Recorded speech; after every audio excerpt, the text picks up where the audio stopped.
Assalamualaikum warahmatullahi wabarakatuh. Halo teman-teman semua, perkenalkan kami dari kelompok 1 kelas ST01 Matkul Statistika akan membahas laporan mengenai efektivitas penggunaan QRIS dalam meningkatkan kemudahan transaksi dan implikasinya terhadap pengeluaran mahasiswa IPB angkatan 62. Sebelumnya izinkan saya untuk memperkenalkan beberapa anggota kelompok saya.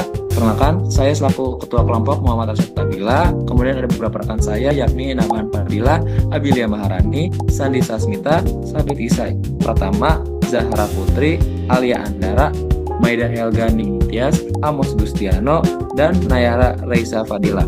Ya, untuk alasan mengapa kita memilih judul tersebut adalah karena judul ini dipilih oleh karena perkembangan teknologi yang sangat pesat yang melahirkan QRIS sebagai inovasi pembayaran digital. Penting untuk mengetahui efektivitas serta dampaknya terhadap pengeluaran mahasiswa IPB angkatan 62. Oleh karena itu, hal tersebut juga sekaligus selaras dengan tema pembahasan mengenai transformasi digital dan perilaku finansial mahasiswa. Sebagai standar transaksi non-tunai di Indonesia telah mendorong budaya cashless society, khususnya di kalangan mahasiswa. Bagi mahasiswa, QRIS memberi kemudahan dan keamanan, namun juga berpotensi memicu perilaku konsumtif. Penelitian ini fokus pada mahasiswa IPB angkatan 62 untuk melihat bagaimana penggunaan QRIS mempengaruhi pengelolaan keuangan dan pola pengeluaran mereka. Maka dari itu, penelitian ini bertujuan untuk menganalisis pola penggunaan QRIS pada mahasiswa IPB angkatan 62 yang mencakup frekuensi penggunaan, platform yang dominan, serta kemudian transaksi dan dampaknya terhadap pengeluaran mahasiswa apakah lebih hemat atau lebih boros. Secara lebih rinci, tujuan penelitian ini yang pertama mengetahui keamanan penggunaan QRIS dibandingkan dengan transaksi tunai. Lalu yang kedua, menilai efektivitas QRIS terhadap pengeluaran mahasiswa, baik dari segi pengurusan maupun penghematan. Lalu yang terakhir, menganalisis hubungan antara intensitas penggunaan QRIS dengan aspek kebutuhan hidup mahasiswa. Penelitian ini menggunakan data primer, yaitu data yang diperoleh langsung dari responden tanpa melalui perantara.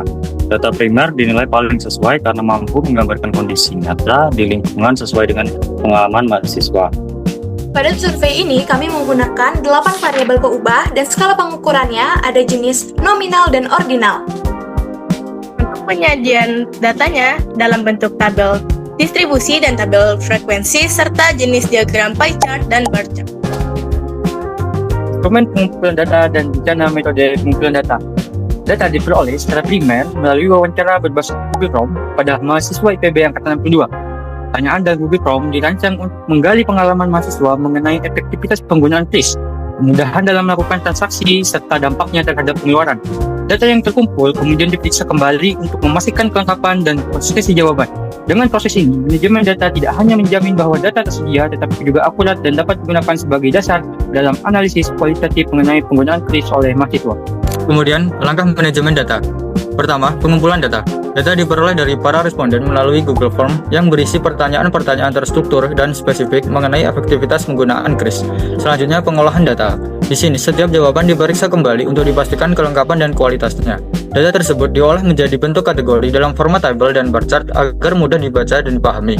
Terakhir, penyajian data. Data yang sudah berbentuk tabel dan bar chart ini dijadikan acuan dalam menyusun hasil dan kesimpulan penelitian. Baik, selanjutnya adapun rencana metode analisis yang kami gunakan. Kami di sini menggunakan analisis deskriptif karena metode tersebut dapat menggambarkan data penelitian secara jelas dan sistematis, khususnya terkait karakteristik responden, pola penggunaan QRIS, dan persepsi mahasiswa terhadap QRIS. Untuk rencana analisis deskriptif yang akan kami gunakan adalah dengan menyajikan data dalam bentuk tabel dan diagram. Nantinya data dari kuesioner akan dideskripsikan untuk melihat identitas responden, pola penggunaan, dan persepsi mahasiswa terhadap penggunaan QRIS. Selanjutnya adalah jadwal rencana pelaksanaan proyek. Di bulan September, kita telah melaksanakan pengisian G-Form dan pengukuran laporan. Kemudian di bulan Oktober, tanggal 2 Oktober 2025, kita telah melaksanakan video presentasi. Kemudian di tanggal 5-7 Oktober, kita telah melaksanakan survei. Di tanggal 18-20 Oktober, kita mengadakan pengolahan data. Dan yang terakhir, tanggal 22-25 Oktober, kita melaksanakan penulisan laporan sebagai bukti penyelesaian tugas. Oke, sekian presentasi dari kelompok kita. Kurang lebihnya mohon maaf. Assalamualaikum warahmatullahi wabarakatuh.